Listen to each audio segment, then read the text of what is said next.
अभी ठीक है आवाज? हाँ, अभी साउंड आ रही है प्रॉपर। साउंड सिस्टम Yes, का sir. ठीक होना बहुत Audible, sir. जरूरी है। Thank you. सो कल लाइट की वजह से मिस हो गया, तो आज पूरा सेटअप पे काफी खर्चा कर दिया, इन्वर्टर लिया है। चलो, तुम लोगों का सफलता मेन प्रायोरिटी है। Good evening sir. So let us start today. In yesterday's lecture, we have discussed about the C value paradox, genome, comparative study of the genome. Today, I will discuss more advanced study about the genome and how we can analyze the various and how the gene complexity is defined. If you will say, right, gene complexity, defining gene complexity is a kind of challenge.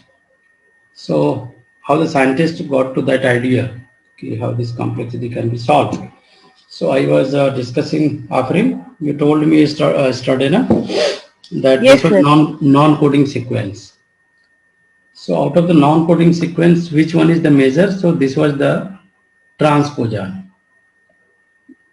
Might not be knowing this fact. Only the transposon makes a lot of complexity. So I did research over that also. So I will discuss today. All these have been discussed already, right? Saltary gene, duplicated gene, about the gene family, about the fetal hemoglobin, how they have the higher affinity of oxygen than the adults, right? And one more thing, pseudogene, right? So pseudogene, जो इसमें silane है ना, silane is a kind of pseudogene. The screen is visible properly. I think आज light नहीं properly आ रही ना. Yes, sir. Table पे सही करता हूँ. टेबल का सिचुएशन थोड़ा सा डिफरेंट हो गया, इसलिए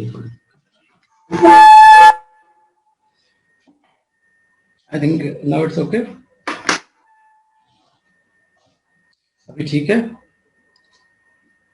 तो Yes, after birth there is 3 stages, no? Fetal stage, and then after the birth, what is called as? Tell me, what is the stage of the child after the birth? What is that? Fetal, adult, and in between that? that क्या बोलते हैं उसको? चलो मुझे याद आएगा तो मैं बताता हूँ.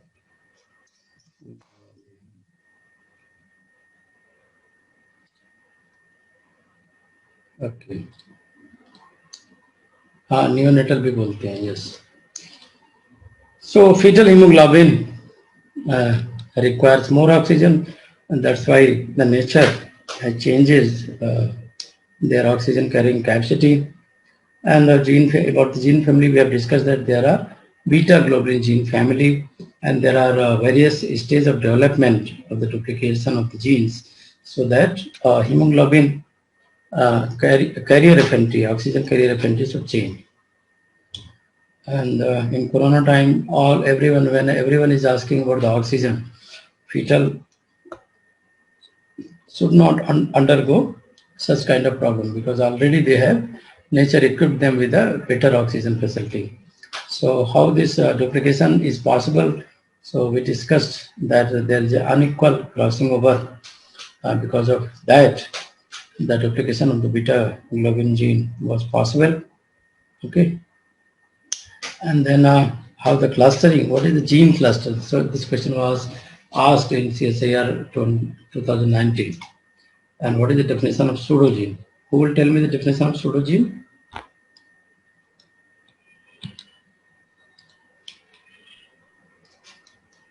Anyone?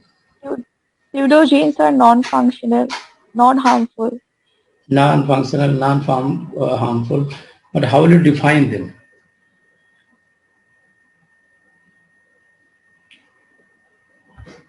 Because these pseudogenes were found by the cDNA. Have you remembered that? because of reverse transcriptase, enzyme, है ना? So they transform into the cDNA, and cDNA was integrated into the intron-less chromosome.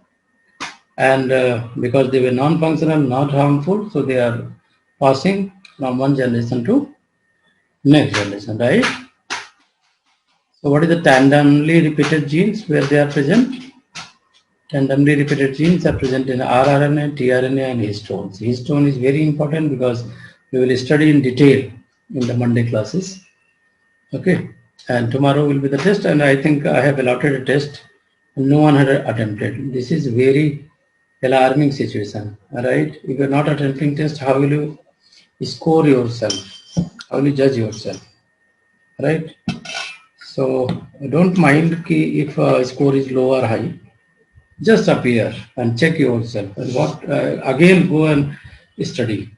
The purpose is this that, so that you can revise again and again. You should check your knowledge. You should check your concept. So what is the tandemly repeated genes? rRNA, tRNA, and histones. Right. So what is the benefit of their being tandemly repeated? Anyone can tell?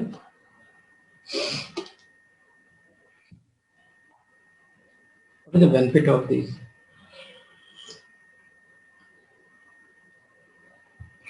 No idea.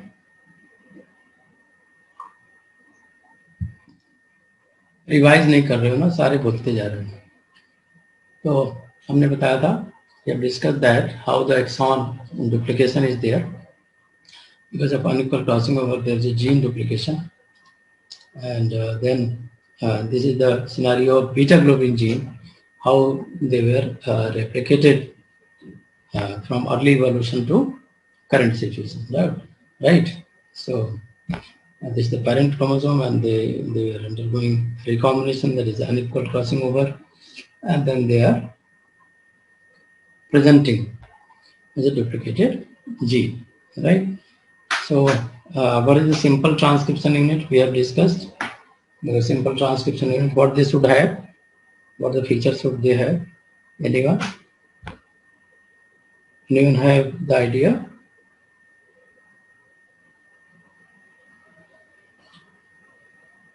Vipanchi, Sabrina?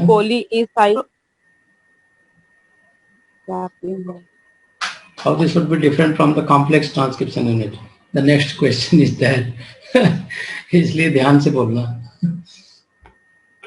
अब देखो objective question का नुकसान क्या है. The students are confused कि उनको MCQ ज्यादा practice करना चाहिए कि थ्योरी पढ़ना चाहिए. तो 90% बच्चे शॉर्टकट में जाते हैं. तो what they are doing, they are studying only the MCQs. MCQs पढ़ के आपको कोई कॉन्सेप्ट क्लियरिटी नहीं मिलनी है until unless you go for thorough study. MCQ is only for checking the concept, ki how better you have the memory, how clarity of your concept is there. Because every scientist has their own brain and they are designing in their own way. Never any question is going to be repeated in the CSIR. Okay. So be cautious. What is the difference between simple transcription unit and complex transcription unit? Any idea?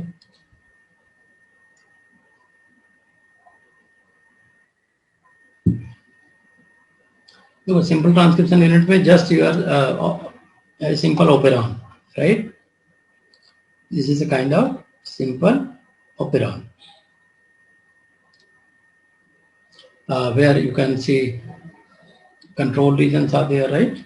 Cap site, exon, and then poly site, simple. And what about the complex transcription unit?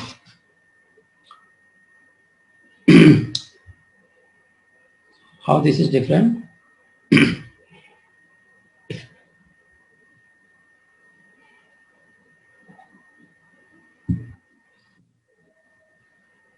There will be multiple polyacide, multiple genes, multiple operons, and multiple polyacide. वहाँ पे single polyacide होगा, यहाँ पे multiple polyacide. Clear? This is clear or not? एक slide को अच्छे से discuss करते चलो, है ना? And then it will be more helpful. This is clear. Diagrammatically, you can see here You can see here this is a poly A, multiple poly A, right? Multiple poly A. Yes, sir. तो gene भी ज्यादा होंगे और पॉलीसाइट भी ज्यादा होगी, that is the total difference. तो they can transcribing more mRNA, mRNA 1, mRNA 2, है ना, इस तरीके से इसमें बनेगा. सिंपल में उतना नहीं होगा. सिंपल में already you can see there is a single mRNA, right. Here you can see mRNA 1, mRNA 2. Why this is mRNA 1, mRNA 2? Because there is a multiple terminator site or poly site, है ना, multiple genes are there. So then we have studied about the length, copy number, human genome, and the fraction of human genome, है ना. So this is important slide. Why this is important slide? Because CSR is going to ask about this transposon. Why they are asking about the transposons or this replicators DNA? Because they are responsible for increasing the genome complexity. समझ आई बात? They are increasing the genome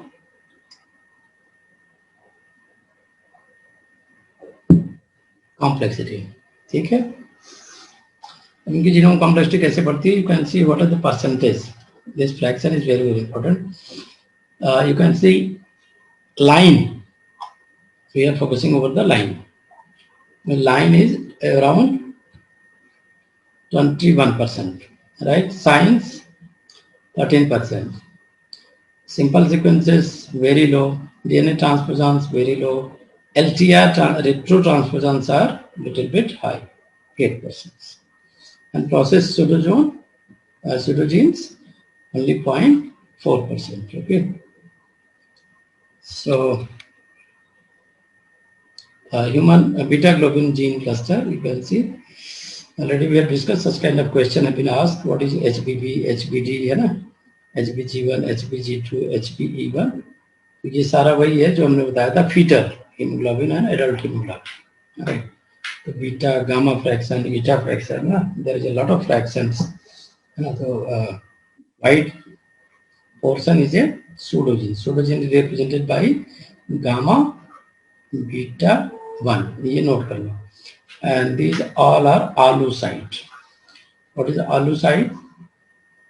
These are restriction site.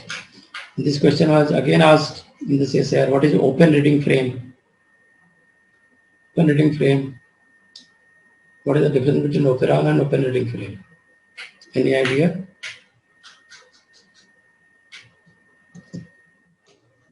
किसी को पता है ये बात? What is open reading frame? तो operon में सर ओपेरॉन में स्टॉप कोडॉन, स्टार्ट कोडॉन रहता है, और लेकिन ओपन रीडिंग फ्रेम में स्टॉप कोडॉन नहीं होता है. Most of the cases open reading frame में और भी क्या फीचर्स होते हैं? क्योंकि ये ओपन रीडिंग फ्रेम ना बड़ा ही इंपॉर्टेंट है. अभी मॉलिक्यूलर बायोलॉजी हमने स्टार्ट नहीं किया है, अभी जल्दी स्टार्ट करेंगे. तो ये सब टर्मिनोलॉजी का बहुत यूज है. ओपन रीडिंग फ्रेम बहुत कंफ्यूजिंग भी है. सो इसके बारे में पूरा पता होना चाहिए आपको कि what is open reading frame, what is operon, and with examples. So ठीक है.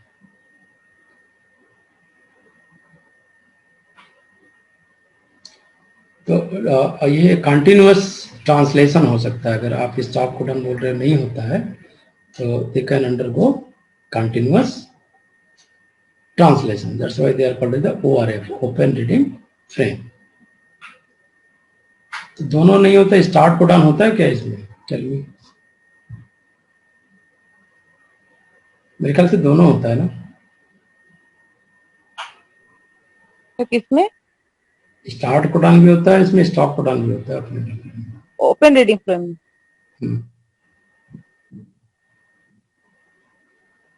ठीक है ना, दोनों होता है.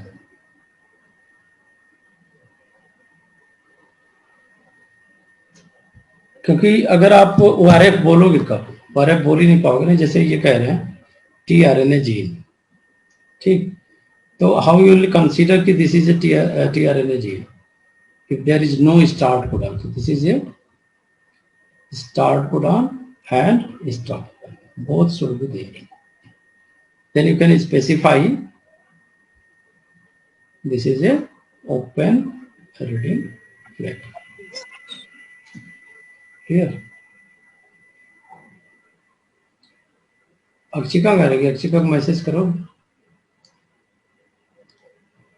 So these are the non-protein coding RNA and their functions. rRNA function, simple protein synthesis, tRNA protein synthesis, snRNA, mRNA splicing, you must remember this, right? And U7sRNA, I have asked this, and Sayyar has asked many times. All right. What is the function of U7sRNA? Note भी करते रहना है ना, otherwise भूल जाएगा, सुनोगे you will forget. So histone mRNA processing, क्या नाम है? U7SNRNA. U7SNRNA. Function is histone processing. This is related to the histone processing. ठीक? This is related to histone processing. Okay. And then snRNA, this function also is very important. This is related to the pre-RNA processing. ये भी लिख लो, note कर लो, pre-RNA processing. Okay, pre-RNA processing.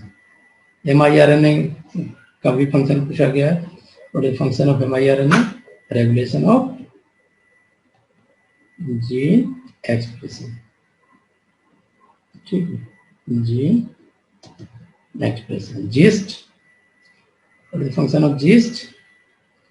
X chromosome inactivation. लिख रहे हो ना? X inactivation. हाँ. Yes sir. ये छोटी छोटी चीजें पूछेंगे और क्या तुमसे रिसर्च थोड़ी करवाएंगे 3 घंटे के एग्जाम में, है ना? कंफ्यूज करने वाले क्वेश्चन पूछेंगे. They will ask you such a question so that should forget your funda. Good evening, Akshika. Your internet is not stable today. Sir, now it's fine. Actually, तब मैंने फोन से join किया था and phone से वो phone ही बात है. चलो. RNSP tRNA processing. Last time से सर ने पूछा था RNase-H का फंक्शन. RNase-H का फंक्शन पूछा था. ठीक है, तो RNSP tRNA processing. RNase-H dissolve DNA RNA hybrid. DNA RNA hybrid. ठीक है. 7SL RNA. This is protein secretion. Protein secretion related to the SRP. Protein secretion. मैं इसीलिए स्लो लिख रहा हूँ कि आप भी आराम से लिख लो. पढ़ने का मजा तब है जब आप रिटेन करो ना नॉलेज. 3 घंटे लेक्चर चले और आपको कुछ भी ना आए तो फिर बेकार है. RNase, MRP RNA. This is important also. rRNA processing mtDNA replication. Right. Telomerase RNA, template for addition of telomeres. Vault RNA, ये important है, note कर लो. Vault RNA, this is a unknown function, but believe that they are the part of ribonucleoprotein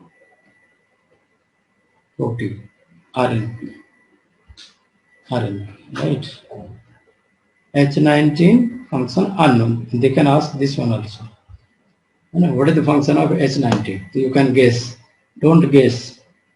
If you don't know, forget. क्योंकि scientist का दिमाग है ना, कुछ भी दे सकते हैं. H19 का फंक्शन पूछ देंगे, then You will reply. Sir मुझे लग रहा मैं होते शायद हिस्टोन करके लगा के आती थी, हिस्टोन से होगा। हाँ, H से हिस्टोन होगा, तो you should not do that mistake.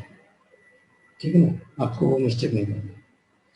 तो ये फंक्शन आपको याद होने चाहिए, because all these are have been asked in previous years. SNO-RNA, mRNA, UAS7-RNA में काफी मैचिंग आते हैं, matching question. mRNA is related for regulation of gene expression, तो कम से कम लगा तो पाओगे। mRNA inhibitory RNA, regulation of gene expression.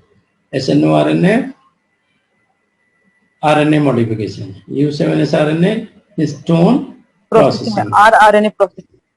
हाँ, U7 always with the histone, याद रखो। rRNA modification, pre rRNA processing, sno RNA, U7 right, histone mRNA RNSP. This is very specific only for tRNA. Never it's going to apply anywhere, right? RNA is H, इसीलिए उन्होंने पूछा था। And they also citing that example, tRNA processing. इसमें last option था DNA RNA hybrid.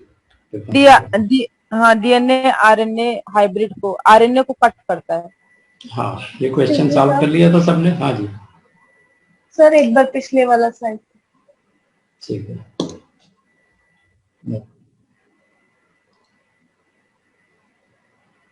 rRNA, tRNA।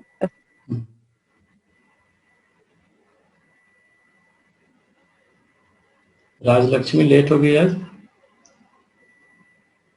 19 boy F101।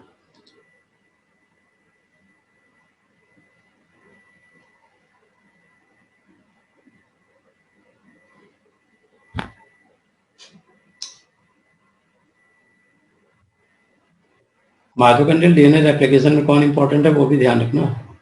This is indicated by the RNA, MRP RNA, इसको miss नहीं करना।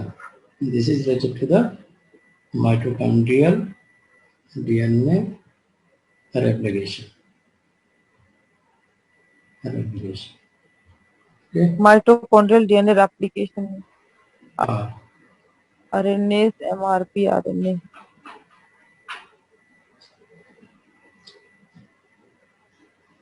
इतना तो ब्रॉड इंफॉर्मेशन है कि कुछ भी मिस कर सकते हो, बट मिस नहीं करना। Take the challenge, accept the challenge and break the barrier. That is the motto of life sciences. Vault RNA, vault RNA, जो भी अननोन लगता है उसको और ज्यादा पढ़ो। Vault RNA, Y1HY2।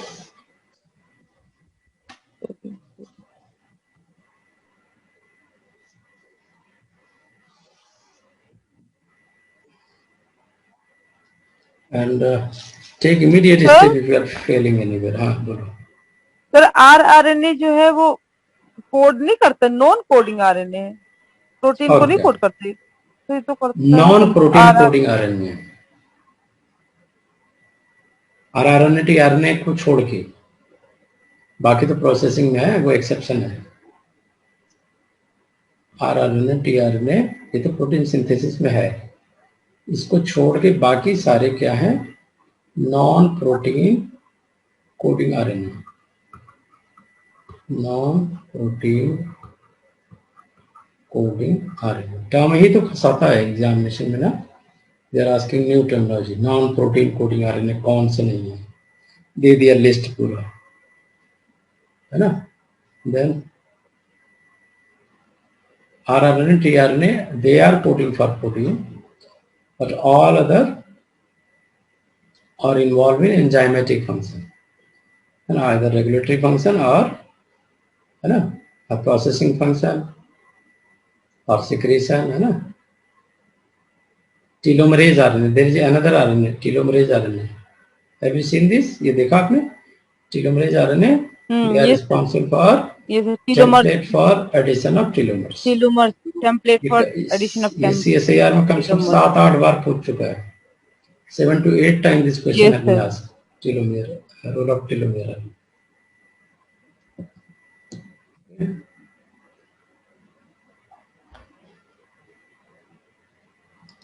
right,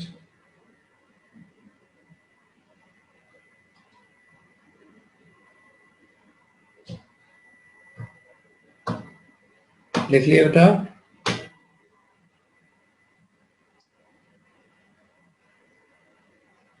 चलो, I think most of you people have solved this question. Sperm cell, mouse contain 1.8 picogram of DNA per nucleus. Mass of DNA expressed in the nucleus of a kidney cell would be, क्या होगा?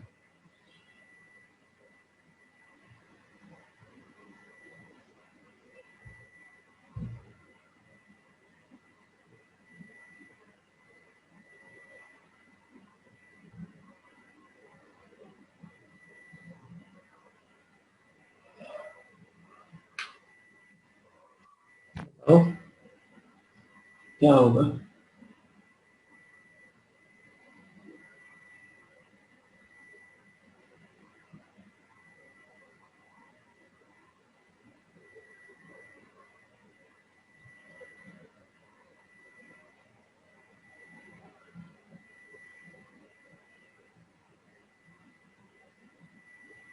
वो तो विपांशी ने solve कर दिया था।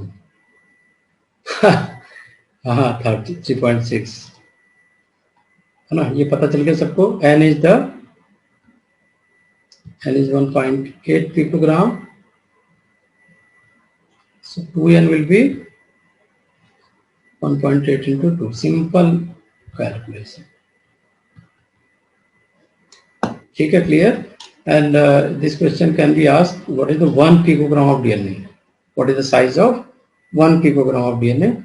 1 picogram is equal to, all the units you should note down. 978 MB है ना, या 978 into 10 power 6 base pair, right? Or 0.978 into 10 power 9 base pair. All these indicator of 1 picogram DNA. ठीक है, 1 picogram सिंपली अगर approximately करो तो इसको 1 कर सकते हो, and this is equivalent to 10 power 9 base pair. Pico 9. ठीक है, pico is 9. 1 picogram 10 power 9.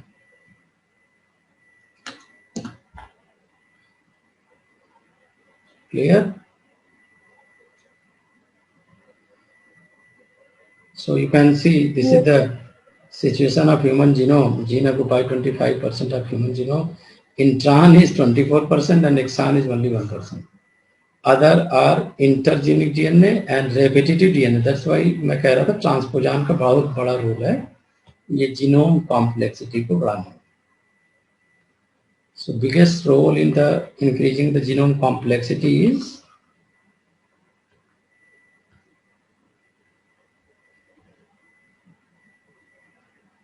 बोलो repetitive DNA. Repetitive DNA, ये ऑप्शन इंट्रॉन्स. अभी आफरीन मैडम तुम्हारे में इंट्रॉन्स है ना. Intergenic DNA is due to mainly due to introns intergenic DNA. किसकी वजह से बोलोगे? डी ऑल ऑफ द बोलो.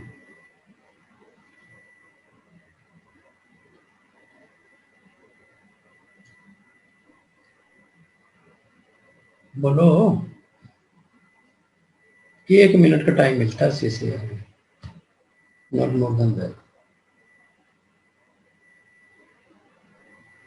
सर रिपीटेटिव डीएनए ए होगा.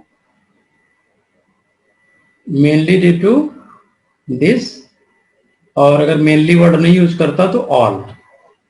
हाँ सर, क्योंकि रिपीटेटिव डीएनए इंट्रॉन भी इंटरजेनिक. सर इंट्रॉन और इंटरजेनिक तो सेम हुआ. नहीं अच्छा, इंटरजेनिक डीएनए नहीं सर सेम है. इंट्रॉन और इंटरजेनिक तो सेम हुआ ना. कैसे सेम हुआ? अगर सेम होता तो ये ग्राफ में पीला और ग्रीन कलर नहीं दिखाता ना. इंटरजेनिक में बहुत सारे सैटेलाइट आ गए, बहुत सारे हो गए ना. ओ फिर इंटरजेनिक फीचर हम्म, सर। अभी तो कोर्स में है, एग्जाम तो केवल 1% में। ये 1% में आदमी इतना शैतान है अगर उसका सही बात 10% भी जीन एक्सप्रेस हो जाता तो वो तो सबको मार डालता है, राक्षस हो जाता। सुपर वन मैन हो परसेंट जाता में वो। 1% में पहलवान है सोचो, सच में सर 1% में ये हाल है 1% का केवल 2% ब्रेन में सर नेचर एक्टिवेटेड का है। जो भी डिजाइन किया एकदम एकदम सर सही एकदम परफेक्ट है बिल्कुल। परफेक्ट भाई ना, गलती हो ही नहीं सकती। वही एकदम गलती हो ही नहीं सकता सर, सोचिए सर 1% हाँ, में ये हाल है अब ये देखो, उस बात को मैं साबित कर रहा हूं कि ट्रांसपोजान क्यों है जीनोम कॉम्प्लेक्सिटी का reason. The largest component of the human genome consist of transposon 45%, and this is mainly responsible for, मजा आया, mainly responsible for genome complexity। अब देखो, एक यस प्रोफेसर पढ़ा के दे दे आपको मटेरियल, है ना, डिस्कस कर ले, एक आप दिन अपने माथा फोड़ते रहो, समझ में भी ना आए दोनों में डिफरेंस तो हो ही जाता है। आपकी स्पीड बढ़ जाती है। रिसर्च का देखो काफी अपॉर्चुनिटी है। एक मेरे स्टूडेंट थी, पीएचडी उसने किया, बिना नेट आज तक क्वालिफाई नहीं हुआ, पीएचडी कंप्लीट हो गई। अभी उसने बहराइच में एक मेडिकल कॉलेज है, वहां ज्वाइन कर लिया एज ए रिसर्च स्कॉलर। किसने? एक मीना वर्मा थी, बहुत पुरानी स्टूडेंट थी मेरी।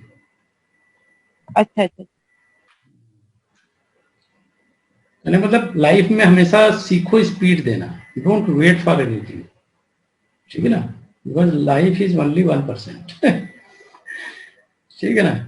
नेट सेट गेट किसी का वेट मत करो, जहां मिल जाए रजिस्ट्रेशन कराओ, पीएचडी स्टार्ट करो, जो काम निकल यस पड़े वो करते रहो। कहीं अपॉर्चुनिटी मिल रही है, आरटीपीसीआर करती है, वो दिन भर बैठ के आरटीपीसीआर करती है, 50,000 salary, that's not bad. 9 to 5 उसकी जॉब है, 10 to 5, ठीक है ना। तो कह रही थी घर बैठ के करेंगे क्या, यस है ना, लेट अस अर्न सैलरी। तो अब पीएचडी से फायदा हो गया कि उसने पीसीआर वगैरह सब चला रखा है।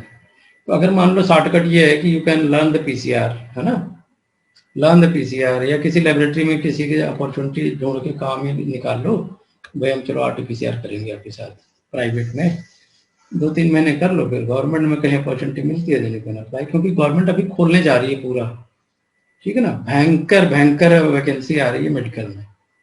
सारे माइक्रोबायोलॉजी बायोटेक्नोलॉजी एमएससी के बच्चों को लगा रहे हैं आरटीपीसीआर में। 120 करोड़ है लोग, सोचो, अभी तो सिर्फ 4 लाख लोगों का हुआ है आरटीपीसीआर, 4 करोड़ लोगों का, तो ह्यूज मास इज देयर। तो आप लोगों को सजेशन देता हूँ, जैसे आप लखनऊ में हो आफरी, है ना, तो यस सर अखबार सारे पढ़ा करो कम से कम जा करके, कहाँ वैकेंसी निकली है तुरंत पहुंचो, नहीं भी है तो वैकेंसी तो आपके आसपास कहाँ आरटीपीसीआर हो रहा है ना, वहां पे उनसे खुद से कांटेक्ट करो, कदम मुझे आता है भाई, सीखना है, थोड़ा सा करना है, and they will hire you. 2-3 महीने प्रैक्टिस होगी, फिर गवर्नमेंट में लग जाओ। सो दिस इज द खेला हो गया एक्सान 1% विपांची खेला हो गए, transposon 45%, large duplication only 5%, simple repeats only 3%, और other intergenic mean these are intergenic, right, large duplication, simple repeats, other intergenic 20%। So you must note it down, this data is very very important। Data को महत्व नहीं दोगे तो खेला हो गए, पक्का हो गए and all that you are going to miss main exam. Main exam को टारगेट कर लो, दिल में बैठा लो कि क्वालिफाई करना है इस बार, कुछ भी हो जाए करना है, तो then you will process this data, whatever the data I am going, you will absorb it with more energy if you have the intense desire to qualify CSAR JRA, intense desire ले आओ ना। चलो solve करते हैं कुछ। You can take the screenshot over your mobile, नहीं तो मैं खींच लेता हूँ अगर आपको प्रॉब्लम होगी तो I will share you. Assuming that histone octamer form a cylinder 9 nanometer in diameter and 5 nanometer in height. अभी सिंपल सवाल है, बाकी चीजें दे रखी हैं. Histone octamer form a cylinder 9 nanometer in diameter, 5 nanometer height. After it, try this. The human genome form 32 million nucleosome. Okay. So, what is the fraction of the volume of nucleus is occupied by histone octamer? Volume पूछ रहा है simple. वो cylinders को मानोगे कि circle मानोगे, यही वो पूछ रहा है ना. आपने सिलेंडर उसने लिख ही दिया, सिलेंडर लिख दिया, तुम्हारा काम और भी आसान हो गया. ठीक, सिलेंडर का क्या होता है भाई? 1/3 पाई आर स्क्वायर एच, यही होता है ना. देखो डायमीटर भी दिया, हाइट भी दिया है, आर निकल गया, एच निकल गया. पाई आर स्क्वायर एच. हाँ निकालो. व्हाट फ्रैक्शन ऑफ द तो 1/3 क्यों लग? सिलेंडर का होता है ना ये.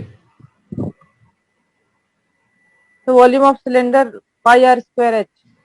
आर स्क्वायर एच है. अच्छा, तो ये शायद कोन का है. अच्छा ठीक है, हाँ क्या है, कौन का है, ऐसे का 1/3 सिलेंडर का पाई आर स्क्वायर एच. ठीक है, इसका वॉल्यूम निकाल लो. और दिया है fraction of the volume of the nucleus, divide कर दो, वो आपको आ जाएगा. यहाँ से करो फटाफट कैलकुलेटर से.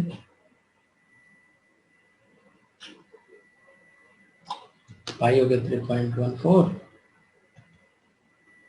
और डायमीटर कितना हुआ 4.5. 4.5 का स्क्वायर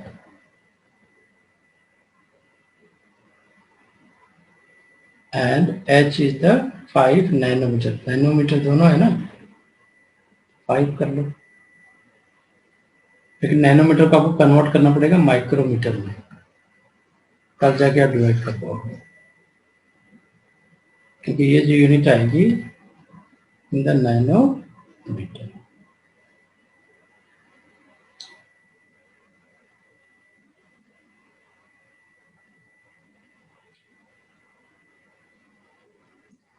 इसका कितना हो गया?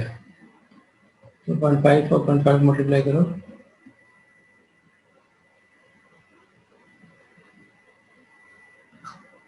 है ना, 24 हो गया.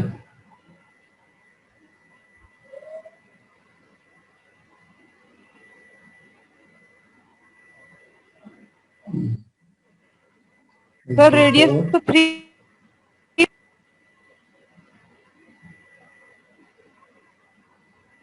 हाँ नहीं, डायमीटर है ना, 9/2 करोगे तो कितना आएगा? डायमीटर को और radius is equal to diameter by 2 होता है ना. इतनी कैसे हुई? बायोलॉजी मैथ एकदम बंडल ही होती है. नहीं सर, वो मुझे पता लग गया. मैं ऐसे मैंने हाँ पता लग गया. सबका हाथ देखो, कोई बोल नहीं रहा है. मास्टर जी बैठी है, पांची हो गई, नहीं बोल रही. गलती बेइज्जती हो जाएगी. प्रॉब्लम है ना, मैथ में डिब्बा गोल होता है ये, बायो के बच्चों का. चलो अब देखा सच में.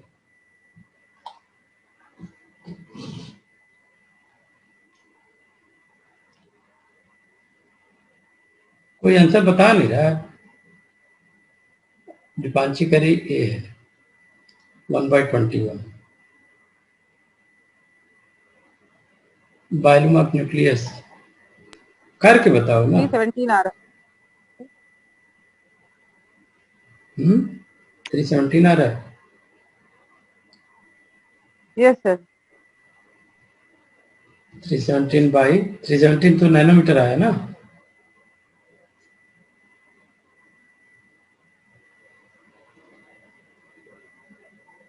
इसको कन्वर्ट करो माइक्रोमीटर में. तो नैनोमीटर होता है 10⁻⁹, ठीक है। माइक्रोमीटर होता है 10⁻⁶, ठीक है। -6 नैनोमीटर को उसमें कन्वर्ट करोगे कितना हो जाएगा? 1 nanometre equal to how much micrometre? 10⁻⁻3,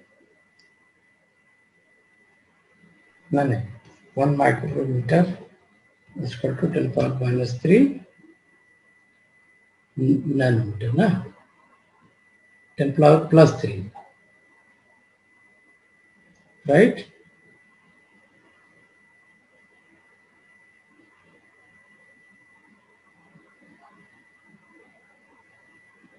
तो ये और नैनोमीटर करोगे तो माइनस हो जाएगा ये चीज, ये हो गई 10⁻⁻3 यानी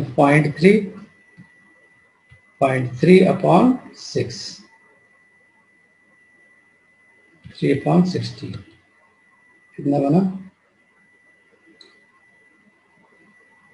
1/20 है। कैसे है विपांची तुम्हारा 21 कैसे है? हाँ, राउंड अप में कह सकते हो, है ना। 1/20 आ रहा है तो चलो कहीं राउंडिंग मिस्टेक किया होगा।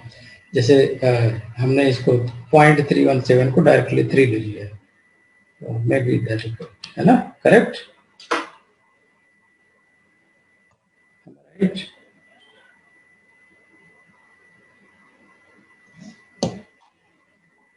No idea April?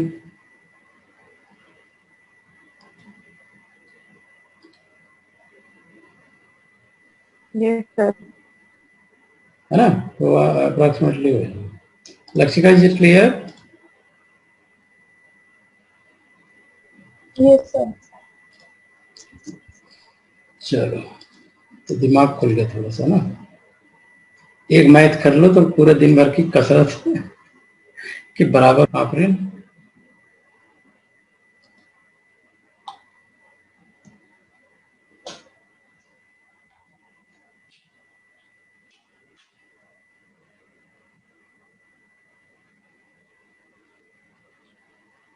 चलो चेंज कर दें इसको, सो गए नहीं तो सो जाएंगे सर। ये बताओ, कॉम्प्लेक्स यूकैरियोटिक सेल में have evolved from simpler eukaryotic cell because complexity of organization increases, growth rate, efficiency of energy utilization, tolerance to starvation, ability to attain larger size। इसमें क्या बोलोगे?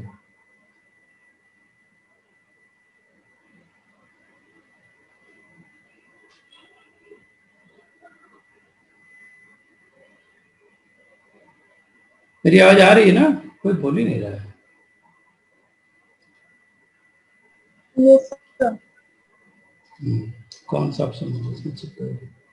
बी नहीं है बेटा, राजलक्ष्मी। इसीलिए कहते हैं प्रॉपर पढ़ाई करो, सोचो ध्यान से, देखो।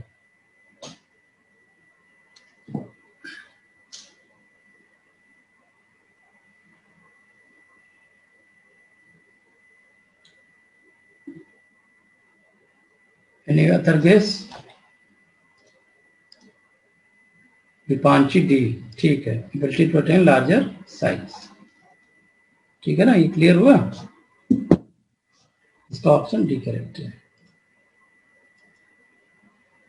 मेरा क्वेश्चन देखो, chromosome organisation become clearer from a series of biochemical electron microscopy and X-ray crystallography study। सी की क्वेश्चन कैसे आता है जो हम लोगों ने पढ़ाई की है?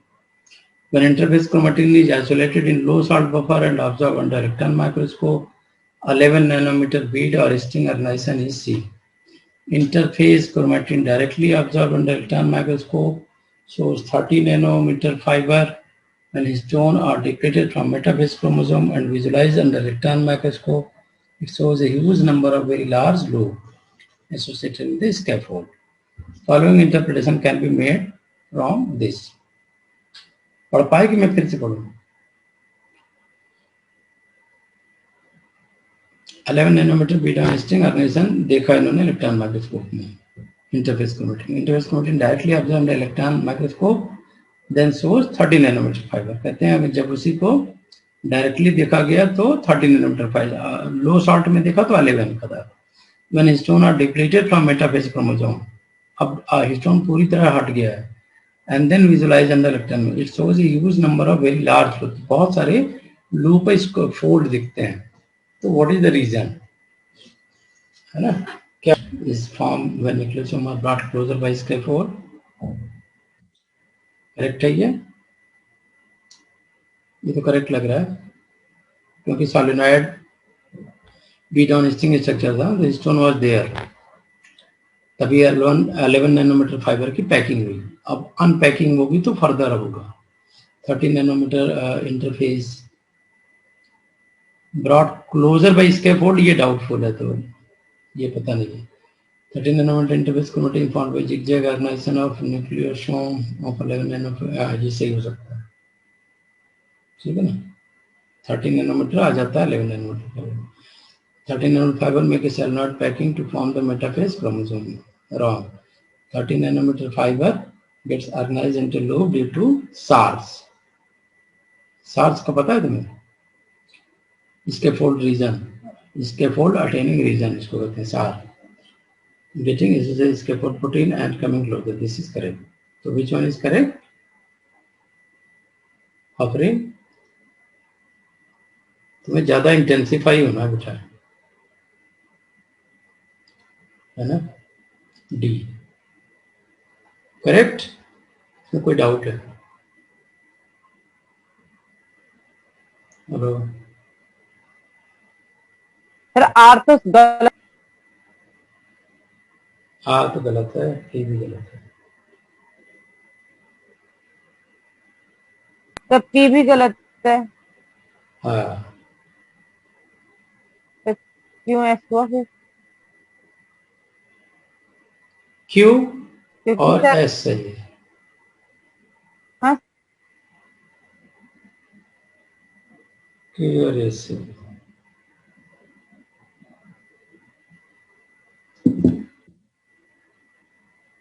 ठीक है ना। हाँ ये sir obvious sir 30 nanometre zigzag organisation of 11 nanometre fibre में स्कैफोल्ड कहाँ से आ गया सर? वही तो, स्कैफोल्ड का कोई रोल ही नहीं वहां पे, वो तो हिस्टोन का ही रोल है, न्यूक्लियोसोम जो बनता है। और एस में बोल रहा है कि सार रीजन, सिंपल बोल रहा है कि स्कैफोल्ड प्रोटीन के साथ ही होगा, वो और कहीं होता ही नहीं। सर क्यों वाला तो सही है सर, क्योंकि 30 नैनोमीटर जो है वो न्यूक्लियोसोम जिगजैग ऑर्गेनाइजेशन ही तो होगा, और यस 11 नैनोमीटर से बनेगा 30 नैनोमीटर। सोचो क्वेश्चन ये तो हम लोगों ने पढ़ लिया था ये वाला, है ना, और क्वेश्चन का तरीका पूछने का देखो ना, हम यही कह रहे हैं, बार बार रिवाइज करो चीजों को एंड डोंट अफ्रेड। देखो ये क्वेश्चन अभी ये खैर पढ़ना है, लेकिन फिर भी आप जानते हो मैक्सिमम चीजें मैं पढ़ा चुका हूँ इसको। क्रोमेटिन कंडेंसेशन, है ना, एसएमसी प्रोटीन का protein role in chromatin condensation already we have discussed, that is occur by condensing, which are member of a family of structural maintenance of chromatin, SMC protein, that play a key role in the organization of eukaryotic chromosome. Condensing along with another family of SMC protein called cohesin significantly contribute to chromosome segregation during mitosis. If the cell are treated with an inhibitor of CDK phosphorylation immediately before the cells enter M phase, which are the following statement is most likely to be true. समझ आई question क्या कह रहा है? पहले तो question को समझना, then you can crack. Yes sir. ये कह रहे हैं कि कंडेंसिन है क्रोमेटिन कंडेंसेशन के पीछे, and that is part of family of SMC. और आगे कह रहे हैं कि SMC playing key role in organisation of eukaryotic chromosome की कहानी हो गई। कंडेंसिन along with another family of SMC protein called as cohesin, कह रहे हैं कंडेंसिन और कोहेसिन साथ काम करते हैं during the segregation during mitosis। अब कहते हैं if the cell are treated with an inhibitor, मान लो हमने इनहिबिटर डाल दिया तो कह रहे हैं कि क्या वो सेग्रीगेट होंगे, यही क्वेश्चन है ना। मीनिंग तो यही निकल के आई कि अगर हमने इनहिबिटर डाल दिया तो क्या वो सेग्रीगेट होंगे? नहीं होगा सर। ऑप्शन पढ़ो ना sir, option B sir, sister chromatid are held together by cohesin, B D, हाँ डी होगा सही, हाँ डी सही है। Together by condensing, sir D नहीं sir, B B cohesin, cohesin D है, विपांची भी डी कह रही है। D, D for dog. वो बाकी कंफ्यूज करने के लिए दिया हुआ। वो कह रहा है कि हमने जब इनहिबिटर दिया तो before the cell enter M phase, M phase के पहले दे दिया। Which of the following statement is most likely to be true? Sister chromatid held together by condensing along the entire length of chromosome, false. Sister chromatid held together by cohesin, cohesin का तो मतलब ही नहीं, along the entire length of chromosome, false. अब रह गई C और D. Sister chromosome are held together by condensin and attached to each other only at centromere. अब एक तो ये कंफ्यूज कर रहा है और दूसरा कंफ्यूज कर रहा है sister chromatid held together by condensin, क्योंकि सिमिलर है बिल्कुल, एक टर्म का डिफरेंस है, and attached to each other only at the telomere. तो आपको ये क्वेश्चन देख के ही पकड़ लेना चाहिए कि वो क्या ड्रामेबाजी कर रहा है क्वेश्चन में। कंडेंसिन का सब जगह रोल लिया है, खाली बी में दिया है कोहेसिन, जो कि गलत है। इंटायर लेंथ में हो नहीं सकता, तो ए भी गलत हो गया। अब C and D very close together. Sister chromatid, अब ये क्या कर रहा है, बिफोर द मेटाफेज में क्या होता है, ऐसे जाएगा सेपरेट होने के लिए, तो ऐसे होना चाहिए ना।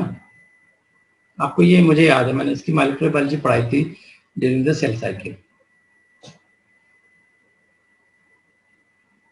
कोहेसिन और कंडेंसिन का रोल भी बताया था वहां पर, वेरी इंपॉर्टेंट कैटेगरी में डाला था। इसीलिए मॉक टेस्ट प्रैक्टिस करना बहुत फर्क पड़ता है।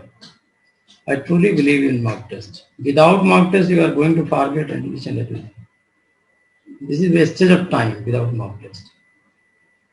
तो telomere, telomere, sister chromatid held together by condensin and attached to each other only at the telomere. अरे टीलोमेयर ऐसे समझो ना, ये देखो ना, ये मैंने बताया तो हिंट। ये क्या है, ये क्रोमोसोम का क्या है, सिस्टर क्रोमैटिड टीलोमेयर तो हुआ, हाँ ये तो हुआ, ऐसे ही तो है अटैच। सेंट्रोमियर में कहा, सेंट्रोमियर में तो वो अलग फोर्स जनरेट, पुलिंग फोर्स वाले जनरेट है ना, वो अटैच है एसएमसी वाले प्रोटीन। इसका डायग्राम था मेरे पास, पिछले देखना पड़ेगा तो कुछ। हाँ सर, ये चीज तो है कि कंडेंसिन जो है मतलब टीलोमेयर पे ही होता है और बीच में कोहिसिन होता है। हाँ। कंडेंसिन और कोहिसिन, कोहिसिन आपका बीच से अटैच होता है सेंट्रोमियर, कंडेंसिन जो है टीलोमेयर से अटैच होता है। हाँ, इसलिए हम लोग ये क्वेश्चन थोड़ा उठा दें सर। ये चीज आपने बताया था, दोनों में डिफरेंस मुझे याद है। हाँ। तो कंडेंसिन और कोहिसिन का आपने डिफरेंस मुझे बताया था, हम लोगों को बताया था कि कंडेंसिन का एंड पे मतलब टीलोमेयर पे अटैच होता है, कोहिसिन आपका बीच में वही सेंट्रोमियर से अटैच होता है। हाँ, मुझे भी अच्छी तरह याद है, मैंने डायग्राम बताया। और इस तरह से दोनों प्रेजेंट रहेगा तो इसका दोनों विपांची को भी याद था, विपांची के लिए और बिफोर एम ऐड किया है। भाई बिफोर एम फेज के पहले ही करेंगे ना, फास्फोरिलेशन का क्या फर्क पड़ रहा है, कुछ भी नहीं, उससे तो कोई लेना देना ही नहीं ऑप्शन का। उन्होंने तो जनरल चीज पूछी है। सी तो गलत होगा सर, क्योंकि सर सी तो गलत होगा ना सर, सेंट्रोमियर में कंडेंसिन तो होगा नहीं।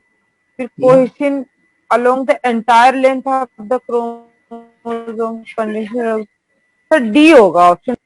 हाँ, डी ही सही है। इसीलिए कहते हैं कि टाइम थोड़ा लेके फिर सॉल्व करो। सीएसआर में सेम सिचुएशन आएगी कि आपको 2-2, 3-3 ऑप्शन सही नजर आएंगे। जल्दी से कोई नहीं मारना है।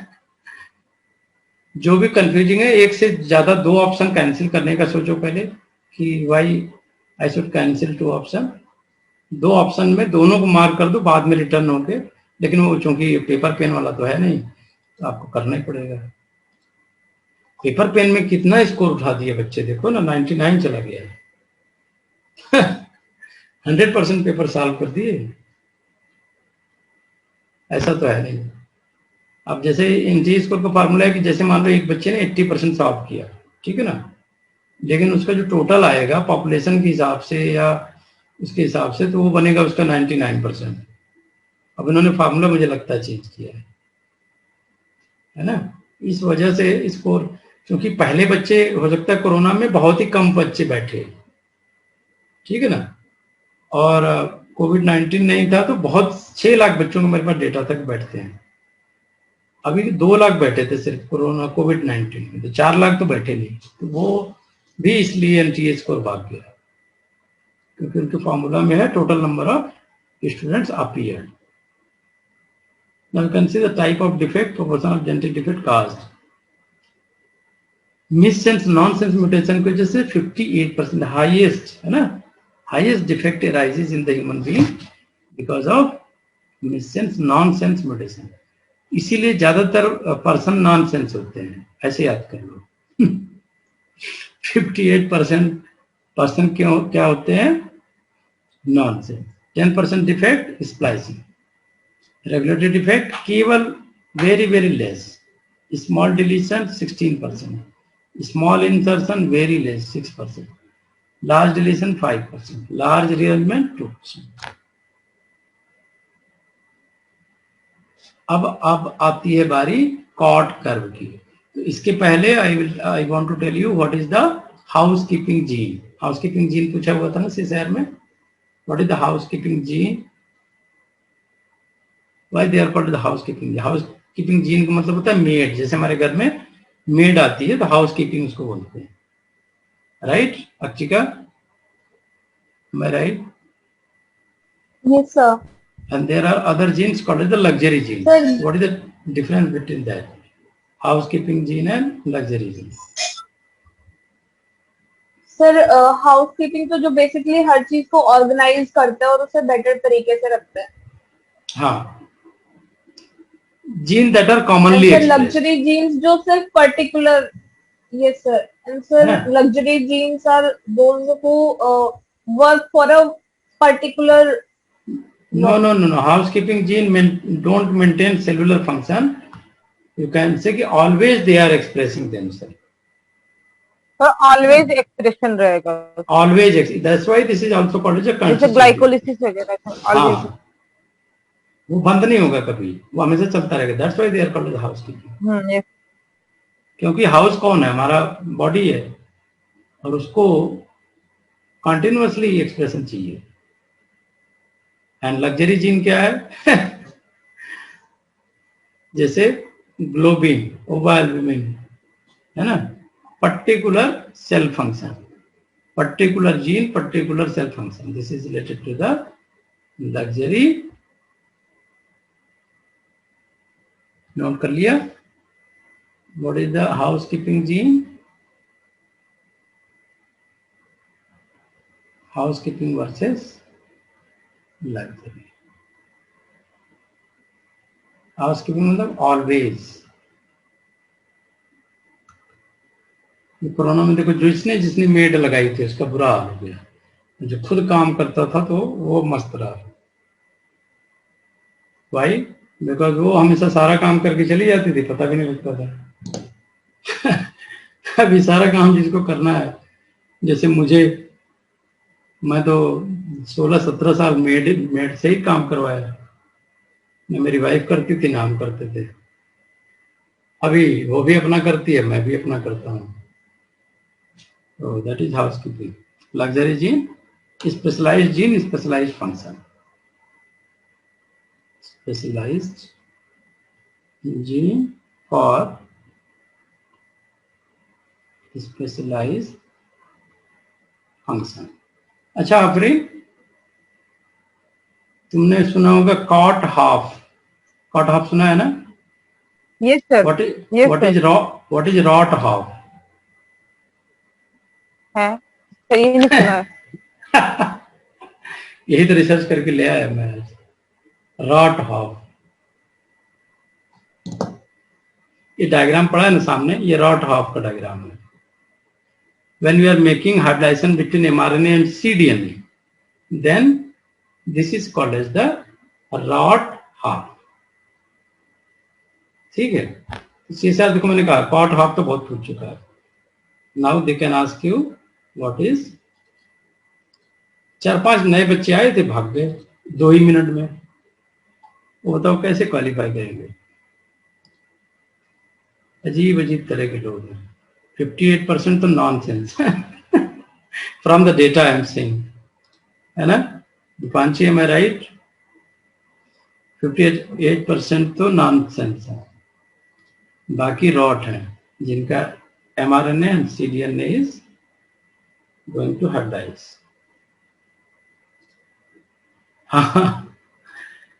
Afrin, now tell me sir what is उन the लोग को ना सर उन लोग को ना सर जो एकदम आसान सा टॉपिक हो, जो नए बच्चे आए हो, तो आसान सा टॉपिक लेकर स्टेप बाय स्टेप, मतलब थोड़ा थोड़ा सा कंटेंट करके करके तब उन लोग को समझ आएगा। उनका अलग ही क्लास होना चाहिए। ये उन लोग को पल्ले नहीं पड़ रहा होगा।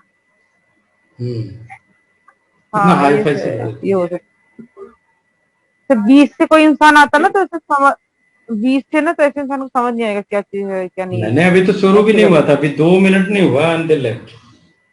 अरे आधा घंटा 15 मिनट शायद तो वो रुको, लोग ऐसा किए हो। 15 मिनट तो रुको, देन हाँ, इसमें ये कौन सा फीस लग रहा है? 15 मिनट तो रुको भाई, एटलीस्ट देखो तो सही क्या बोल रहे हैं, क्या डिस्कशन हो रहा है। एंड दी जो CSIR की कोचिंग के लिए आ रहा है तो वो एटलीस्ट MSc में तो होगा। बिल्कुल, तो ऐसा इतना तो नहीं कि expected उसने है। नाम भी ना सुना हो। हाँ, ये सब अरे चीज आप ये देखो, मूवी 3 घंटे की होती है, अब जाते ही सारा सीन समझ जाते हो 5 मिनट के अंदर? बैठते हो ना, इंटरवल तक के बाद ही समझ में सर आता कई है। मूवी तो देखने के बाद भी समझ नहीं आती। और कई मूवी तो तो उससे तो अच्छा है ना कि तुम्हारी लाइफ की बातें हो रही है, ये कुछ सर डिस्कशन हो समझे। रहा है।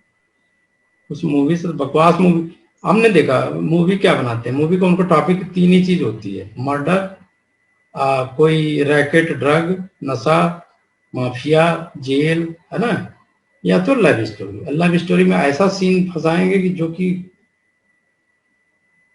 माशाअल्लाह पूछो मत, कि वो सीन तो आप सोच ही नहीं सकते। तो आजकल कोई मूवी आती है क्या बेकार सब?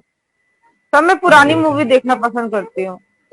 नहीं, आजकल मैं क्या देख रहा हूँ ना, जितने भी, जैसे अब इंडिया घूम सकते नहीं है आप सेलेक्टिव तो मूवी आजकल देख, अगर जो मन डॉक्यूमेंट्री करेगा वरना देखते नहीं। हैं।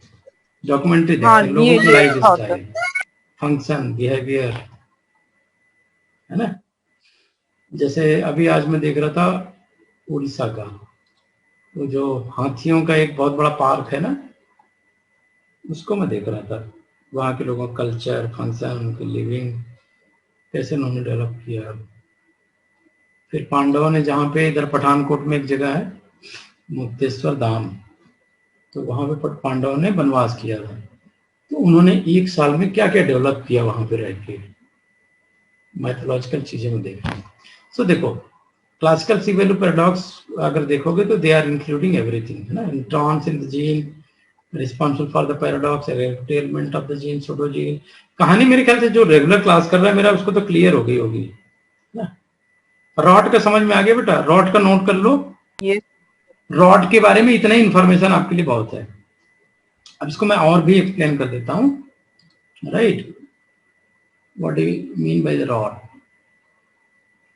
अभी देखो, कॉट क्या होता है? 50% डीएनए होता है, this is the DNA, and you are melting them at melting temperature, they become single stranded, and if you are allowing temperature to cool, है ना, below melting temperature, then again they reassociate due to complementary nature. अभी समझ आ गई बात? This is the Cort curve. Okay, तो करते क्या है कॉट कर्व में कि generally scientist are mixing the different kind of DNA of different species, है ना, डिफरेंट स्पीसीज ना, डिफरेंट स्पीसीज का डाला तो जैसे ह्यूमन जीनोम का ही डाला, तो there are various kind of genes, जैसे moderately low repetitive, moderately repetitive, क्या बोलते हैं, रेपिटेटिव, एंड हाईली रेपिटेटिव, है ना।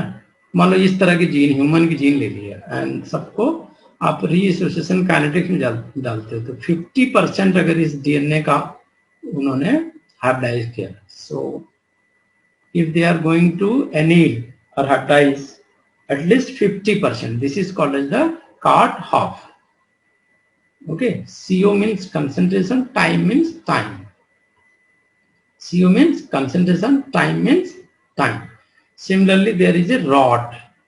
अभी समझ में आ गया what is called? So RO, this is RO. This is also the concentration, and again the time. Right. So why they are saying RO? Because this is indicating the mRNA. RNA, you can see, not mRNA, RNA, you can see. That's why the term concentration, this is nothing else, concentration versus time. And again, they are mixing, why they are taking RO word? Because they are mixing the mRNA with cDNA. So how much they are annealing? At least 50%.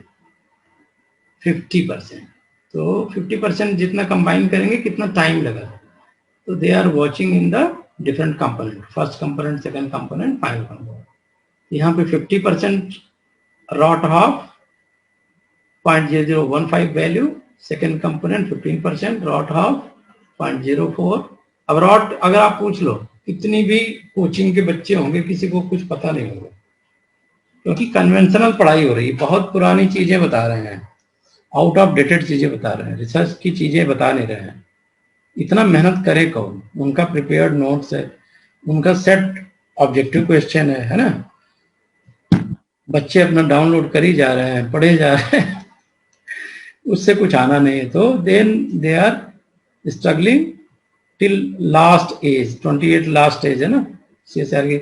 अभी तो CSR भी बड़ा irregular हो रहा है, मेरे ख्याल से इस बार भी जाएगा, सितंबर अक्टूबर में जाएगा, साथ ही होगा. तो चांसेस आर वेरी हाई कि इस बार भी साल में एक ही बार होगा. हाँ, एक ही बार होगा. जैसे पिछले बार उन्होंने एक बार कराया था, वैसे इस बार भी एक बार ही होने का. तो इसलिए बड़ा अच्छा लग्जरियस टाइम है इसको, है ना. कॉन्स्टिट्यूटिव जीन की तरह तैयारी करो, हाउस कीपिंग बन जाओ फॉर दिस प्रिपरेशन. लग जाओ, तुम्हारा सिलेक्शन होगा, ये मान के लगे रहो. जितना टाइम मिलता है फुल्ली यूटिलाइज करो, एब्जॉर्ब करो, डेटा को एनालाइज करो, जरूर सिलेक्शन होगा. क्योंकि देखो, भले हम आपको 1 जुलाई तक आपको छोड़ देंगे, आप रिवीजन मोड में आ जाओगे, है ना. लेकिन सारे वीडियोस या नए लेक्चर या जो भी चीजें हैं, रिवीजन, नया बैच हम 1 जुलाई से लॉन्च कर देंगे. हो सकता है डिले भी हो जाए, 10 जुलाई तक चला जाए. तब तक अभी क्लासेस कभी रुकती नहीं हमारी. हाँ, हमें घर जाना होगा तो 2 हफ्ते के लिए हम छुट्टियां करेंगे, वहाँ पे सिस्टम ले जाऊंगा. अगर वर्क कर गया तो ठीक है, नहीं तो जून में, आई थिंक जून के लास्ट में होगा थोड़ा सा स्पीड अप, देखते हैं. सो कैलकुलेशन पार्ट में चले आते हैं. There are certain things you have to include, please note it down. Genome size कितनी होती है अगर कैलकुलेट करना है तो what you will take. Genome size calculate करने के लिए in base pair you will take 0.97 into 10⁹. This is a picogram. 1 picogram DNA का नोट करना, ठीक है. Into DNA content base pair, नहीं, डीएनए कंटेंट जो भी पिकोग्राम दिया हो इक्वल टू आ जाएगा जीनोमिक साइज अपॉन 0.97. अगर जीनोमिक साइज दिया है तो already you can calculate actual genomic size.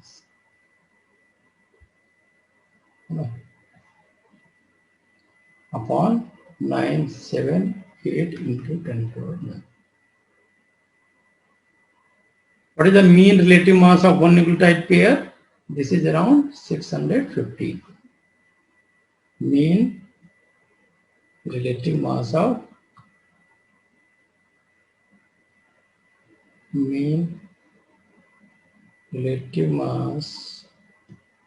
of one nucleotide pair. ठीक है ना.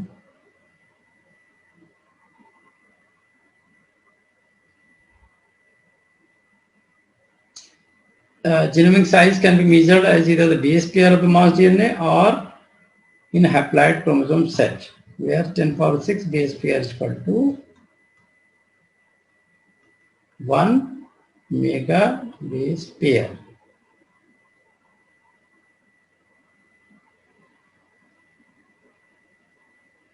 And that will be equal to 10 power minus 3 picogram DNA. तो ये बड़ा कंफ्यूजिंग है, लेकिन याद करना पड़ेगा। ये याद रहेगा तो फटाफट कैलकुलेशन जाएगा। This is the haploid, C value is what, C value is equal to haploid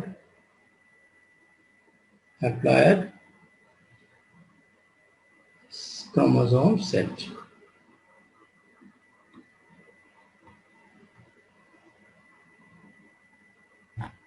ठीक है, तो actual number of base pair और mass of DNA in the cell of a diploid organism is therefore twice. अगर haploid में है तो उसका diploid में क्या करोगे, ट्वाइस कर दोगे। ठीक है, हैप्लॉइड में अगर है जितना भी, तो डिप्लॉइड में क्या करोगे, यू विल मल्टीप्लाई, जो कि क्वेश्चन अभी आप देखोगे। सीएसआर नजर रखता है कि कहाँ से क्वेश्चन फ्रेम करना है। बच्चे जहां भागते हैं वहीं पे क्वेश्चन फ्रेम होता है। तो आई थिंक नोट कर लिया इसको। ये इंपॉर्टेंट है, 1 पिकोग्राम कितना हुआ, जेनेटिक साइज कैलकुलेट कैसे करेंगे, what is the mean relative mass, third point, fourth one is this, और फिफ्थ वन इज कि डिप्लॉइड ऑर्गेनिज्म में सी वैल्यू, डिप्लॉइड ऑर्गेनिज्म में क्या होगा, diploid C value multiplied by 2, C value multiplied by 2, और सी value तो haploid के लिए है, जो भी मास आएगा हम लोग मल्टीप्लाई करेंगे। जीबी में पूछा था पिछले साल जीनोमिक साइज, राइट, कि 10 जीबी जीनोमिक साइज किसका होता है, 10 जीबी के आसपास। बताओ इस ग्राफ से। 1 जीबी 1 जीबी तो सब लोग जानते हैं ना, क्योंकि मोबाइल में 100 जीबी 2 जीबी यही सब बातें होती हैं। तो एमबी में किसका है, पहले तो ये देखो, एमबी से स्टार्ट करो। केबी है वायरसेस, केबी है वायरसेस, ठीक। एमबी है 1 to 10 MB bacteria, fungus GB तक गया है, ठीक है। 100 MB से 1 GB तक कौन गया है, फंगस। तो ये क्लियर कर लो पहले, फंजाई 100 MB to 1 GB। अब वहां इतना तो फ्रस्ट्रेशन हो जाती है कि आदमी को याद ही नहीं होता है, इसलिए नोट कर लो 1 MB to 10 MB bacteria. Afreen सही है ना, ये आज की स्लाइड की रेटिंग क्या दोगे, स्लाइड सही है ना? हाँ यस सर। चलो फटाफट रेटिंग कर दो चैट में। चैट में क्या करो, मुझे समझ लगा और मैं पढ़ लूंगा। यस, तो कोई सजेशन रहा करे तो वो भी लिख दिया करो चैट बॉक्स में, क्योंकि ये लगातार इम्प्रूवमेंट करना ही करना है। हम चाहते हैं कि बहुत, हम लोगों का जो टीम है ना, हमारा आफरीन, दीपांशी, अक्षिका, ये टीम है हमारी जो रेगुलर स्ट्रगल कर रहे हैं। तो मेरा काम ही आपको अपलिफ्ट करना और आपका काम है मुझे अपलिफ्ट करना। Yes, thank you. तो ये हो गया 1 GB तक। अब देखो आते हैं प्लांट। प्लांट किस कैटेगरी में जा रहे हैं, 100 GB। प्लांट 100 GB, ठीक है। मैमल्स का देखो, मैमल्स जा रहे हैं 10 GB, देख रहे हो? नहीं सर, मैमल्स का तो 10 से कम है ना। 1 to 10, 1 to 10 में रखेंगे इसको, याद करने के लिए कि इसके बीच में कुछ भी डेटा होगा। बीच में आ रहा है समवेयर। हाँ, बीच में आ रहा है, बट हम इसको एग्जैक्टली ऐसे ही मेंशन करेंगे कि 1 to 10 GB के बीच में है, ठीक।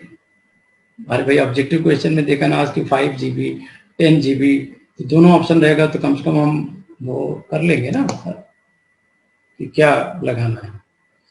बर्ड का 1 GB, ठीक, बर्ड का 1 GB, ठीक है। प्लांट का आपने देखा 100 GB, प्रोटिस्ट का देखो ना। सर आज के पूरे लेक्चर में हाँ सर सब समझ आया, मुझे रोट वाला सही से नहीं समझ आया। रोट में क्या होता है ना, देखो cDNA कैसे बनता है बताओ, mRNA से बनता है, ठीक। ये सर सेम स्पीसीज का होगा, सीडीएनए। अगर वो सेम स्पीसीज का होगा तब वो 50% रीएसोसिएट होगा, ठीक। अगर सेम स्पीसीज का नहीं है, if they are belong to different species, तो ये always will be less than 50%। भी क्लियर हो गया, 2 ही लाइन का ही है, ठीक है। अच्छा हाँ सेम कॉम्प्लीमेंट्री, स्पीशीज का तो रीएसोसिएशन उसका 50%। हाँ कॉम्प्लीमेंट्री देखो ना, mRNA भी कॉम्प्लीमेंट्री होगा, cDNA भी कॉम्प्लीमेंट्री होगा, तो इनके ज्यादा चांसेस है रीएसोसिएट होने।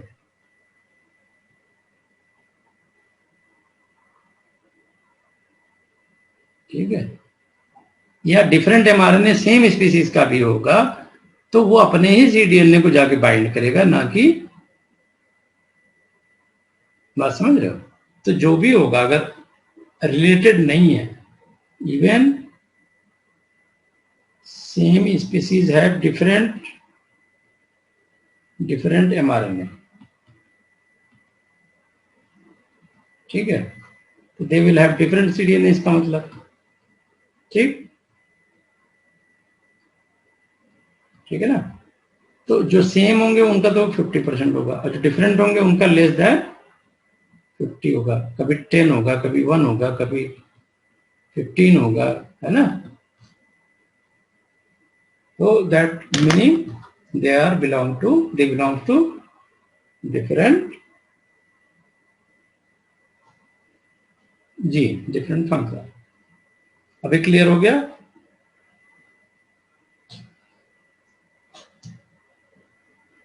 This is a reassociation kinetics, ROT. And whenever you are doing experiment with cDNA and mRNA, वहां पे कॉट में हम क्या करते हैं, वहां पे डबल स्टैंडर्ड डीएनए होता है, सिंगल स्टैंडर्ड इज एनिलिंग, तो सेम स्पीसीज का होता है तो they are fastly rapidly annealing, time भी कम लगता है और 50% से ज्यादा एनिल भी हो जाता है। और अगर डिफरेंट स्पीसीज का है तो टाइम भी ज्यादा लगेगा, राइट। हाँ ये तो समझ गए, उससे कम भी होगा। गुड़िया भी समझ गई। वो भी बोलती है। साथ में पढ़ती है। तो टीएम सोचती होगी कि मम्मा क्या क्या, जब देखो तब पढ़ती रहती, जब देखो तब बिजी रहती। नहीं, इसी को बोलते हैं संस्कार। माँ बाप जैसा करते हैं बच्चों के अंदर ऑटोमेटिकली लर्निंग चली जाती है ना। तो इसलिए अपनी बॉडी माइंड को अपना एम गोल बहुत ही क्लियर रखना चाहिए, क्योंकि बच्चे आपको देख के प्रोग्रेस करते हैं। राजा का बच्चा राजा क्यों होता है, डॉक्टर का बच्चा डॉक्टर क्यों होता है? The gene is not transferred, environment is, है ना। You are providing the environment. आप अगर रिसर्चर हो तो आपके घर का वातावरण भी वैसा होना चाहिए, पढ़ाई का एक सेट हो, है ना, पढ़ते रहो, बच्चा भी देखेगा तो वो ऑटोमेटिकली कुछ नहीं करेगा तो 8 घंटे बैठा रहेगा, कुछ ना कुछ करेगा, है ना। तो childrens are learning by observation.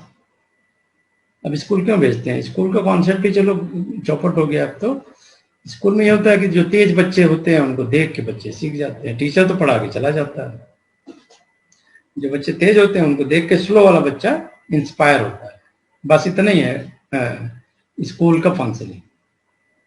Teacher ने किसी के पास बैठ के इंडिविजुअली नहीं पढ़ाना होता, 100 की भीड़ वहां भी होती है, 100 बच्चे होते हैं, टिफिन बक्सा खुला होता है, कॉपी खुली होती है, मैडम चिल्ला रही होती है बोर्ड पे लिखो ए फॉर,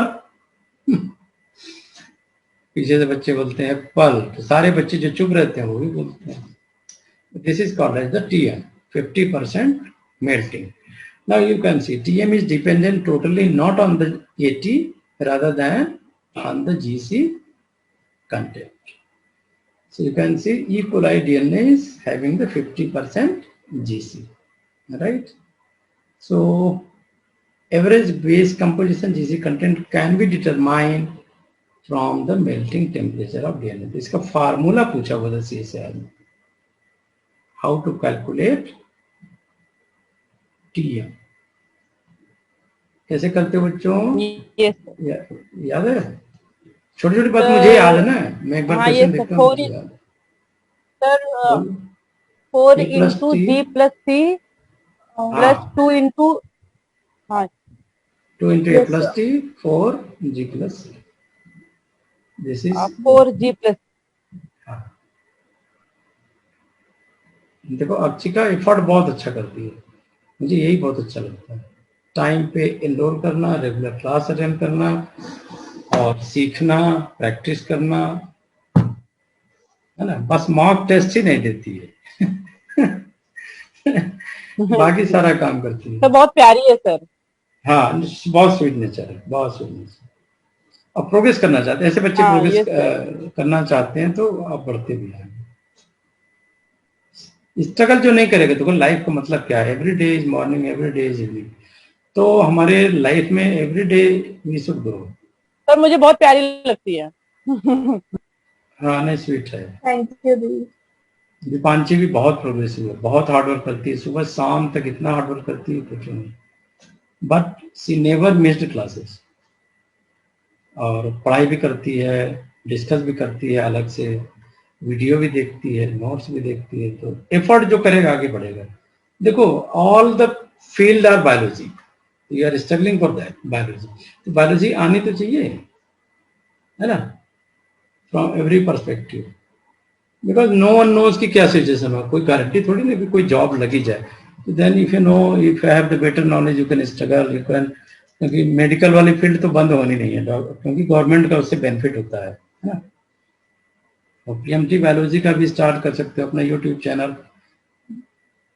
मतलब कैसे भी करके you can struggle in the life and you can progress.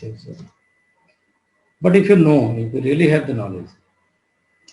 So ionic strength of DNA solution, how this is going to be affected? तो ये comparative पूछता है CSIR में। Suppose DNA is treated with NaCl 100 millimole, वो ज्यादा stable होगा कि NaCl treated with 50 millimole? कौन सा ज्यादा स्टेबल होगा? DNA 100 वाले solution with 100 millimole is more stable. Why?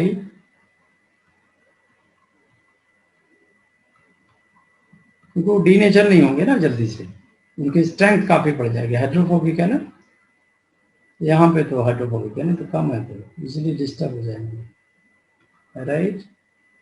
And what about the length? What is the relation between length of the double strand DNA and higher TM?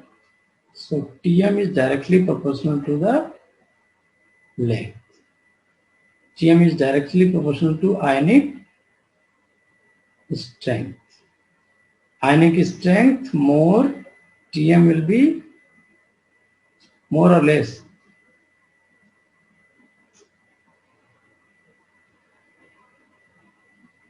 Melting temperature will be more because they are more stable.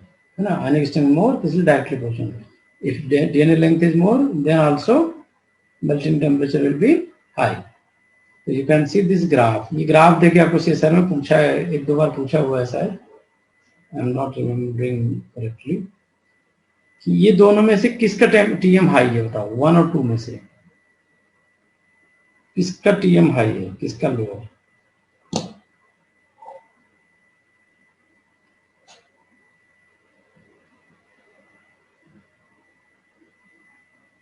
बोलो।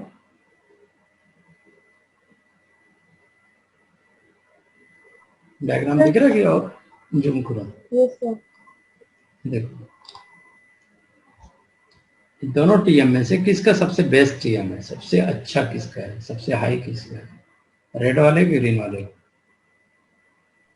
1 2 2 sir. हाँ 2 का है, correct, क्योंकि formula is higher the ionic strength higher the T. ठीक है।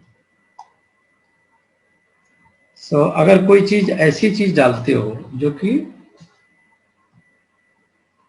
Negative charge को increase कर रही है, then more will be the negative charge, more will be repulsion. As a result, they will be more unstable. Okay. Sir, So, एक बार पीछे वाला slide. We are talking about the complexity out of the two, one having the 10 power 6 copy per genome, है ना? So this is having the low complexity sequence of 300 base pair, another is 1 copy per genome of high complexity sequence. So you can see they have high reassociation or low reassociation capacity. जिसमें लो complexity है, they have high K2 means reassociation kinetics is very good, है ना? और जिसमें high complexity है तो they have very low reassociation kinetics K2. Clear? Low complexity मतलब no introns and all that transposons, तो वो जल्दी से एनील कर जाएंगे. But if they have high complexity means they have more introns, transposons, direct repeats. ठीक है.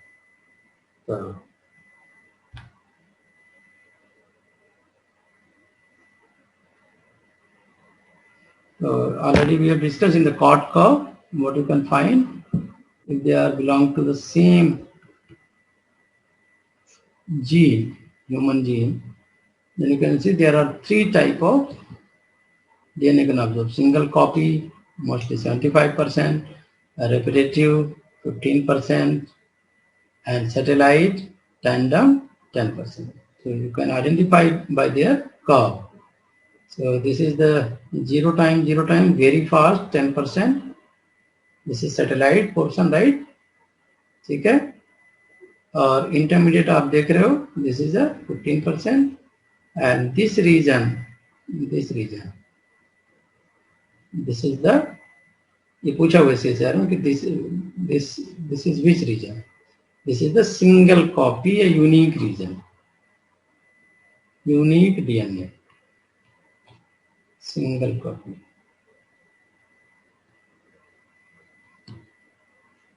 ठीक है. 75.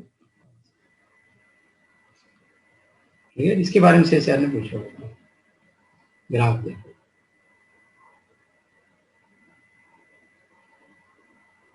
आलू सीक्वेंस के बारे में काफी सी सर ने पूछा हुआ है. What is Alu sequences? इनका बेस पेयर लेंथ कितना होता है? This is 300 base pair length, है ना? And they are present 300,000 times. इसका मतलब समझ रहे हो? 300,000 टाइम्स.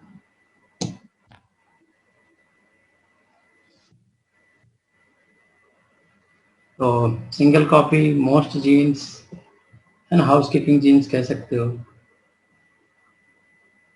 है ना?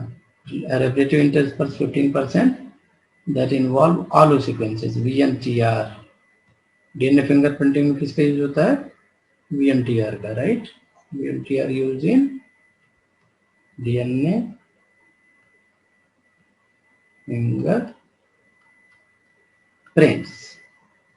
Satellite DNA, highly repeated, low complexity sequence which is repeated in centromere. And अच्छा स्लाइड है ना, मजा आएगा पढ़ के. You can analyze quickly. Yes sir. आम आदमी पार्टी और कांग्रेस ये ठीक है जी, चले आगे. ये आफरीन पूछ रहे थे ना व्हाट इज इंटरस्पर्स्ड डीएनए, है ना? तो best example is Alu sequences. They are present 300,000 times, है ना? तो Alu sequence is the best example of interspersed DNA.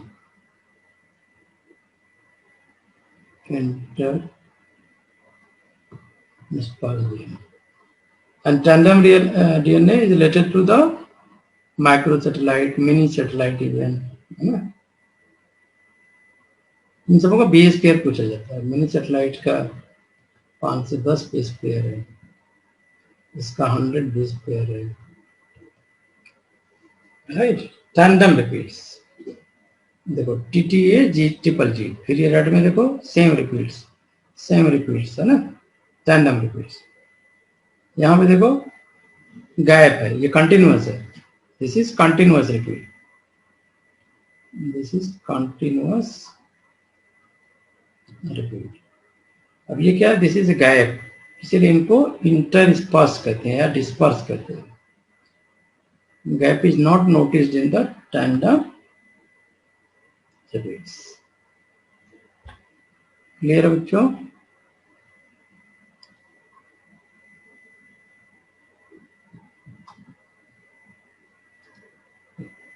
चलो आगे, हाँ बोल दिया करो।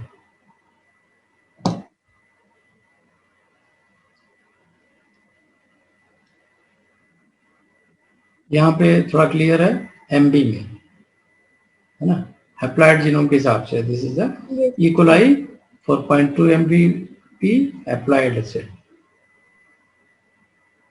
ड्रोसोफिला 165, होमो सेपियंस 1600 MBP, मोर देन 1060। अब यहाँ पे क्लियर है एकदम picture, size of haploid genome.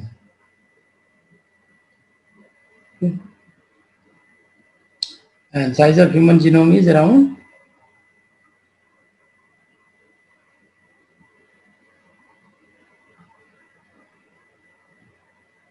3 into 10 power 9 base pair. So all complexity is in single copy DNA, that is 3 into 10 power 9 base pair. And all the human genome, we round data, this is containing, according to the current data, 25,000 genes in the mammals.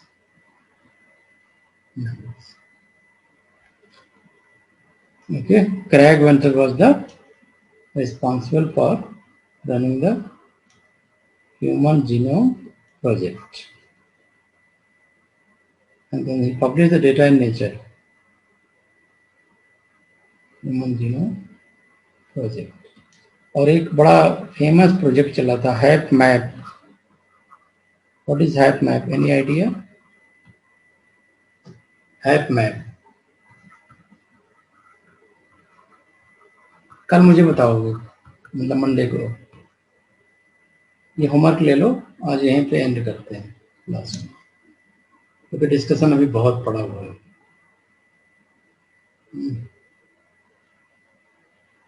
अब ये भी बताना है formula, how to calculate log cot analysis अभी बाकी है।